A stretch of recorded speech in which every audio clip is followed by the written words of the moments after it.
হচ্ছে 1200 watt motor. এটার problem যেটা হয়ে গেছে, ম্যাগনেট সিজ হয়ে গেছে। এই যে এটা যে ঘোরাচ্ছি আমি, এটা একদম ইজিলি ঘুরতেছে। আর এইরকম প্রবলেম যদি হয় তাহলে গাড়ির লোড নেবে না, মানে গাড়িটা চলার মতো যে শক্তিটা লাগে সেটা এনার নাই।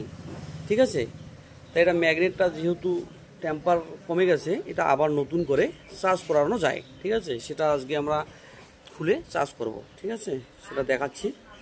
এর আগে থেকে আমি নাটগুলো লুজ দিয়ে নিয়েছি। ঠিক আছে, যাতে আমাদের ভিডিওটি লম্বা না হয় সে কারণে। এটা খোলানো খুব ইজি। ঠিক আছে, আর যেহেতু এনার ম্যাগনেটের টেম্পার কমে গেছে তাই এটা ইজি। আর যখন ম্যাগনেটের টেম্পার থাকবে তখন কিন্তু এভাবে খোলার চেষ্টা করা একদমই করা যাবে না।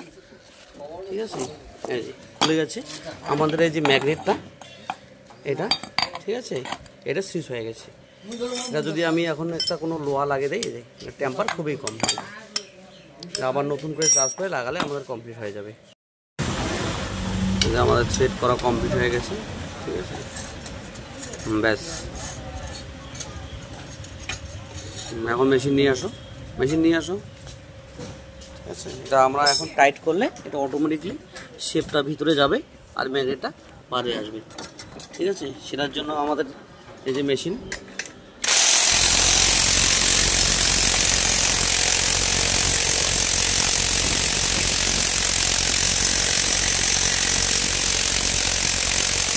ধীরে ধীরে শেপটা ভিতরে যাচ্ছে।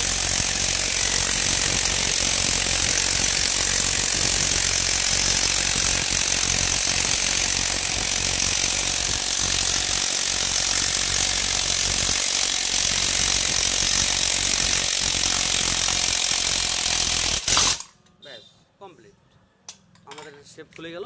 এই যে আমাদের ম্যাগনেট, এখান ধরো, এখন এটা বার করো। এই যে এবার এটাকে আমরা চার্জ করবো। এই যে এখানে যে ভিতরে পাতিগুলো রয়েছে এগুলো হচ্ছে ম্যাগনেট। এটা সুন্দরভাবে পাওয়ারটাকে বার করতে হবে, তারপর মেশিনে চার্জ করে আবার লাগালে হয়ে যাবে। ঠিক আছে, আমাদের জোগাড়টা দিয়ে কীরকম কাজ হলো, যদি কোনো বন্ধুদেরকে লাগে তাহলে আমার সঙ্গে কন্ট্যাক্ট করে নিতে পারেন।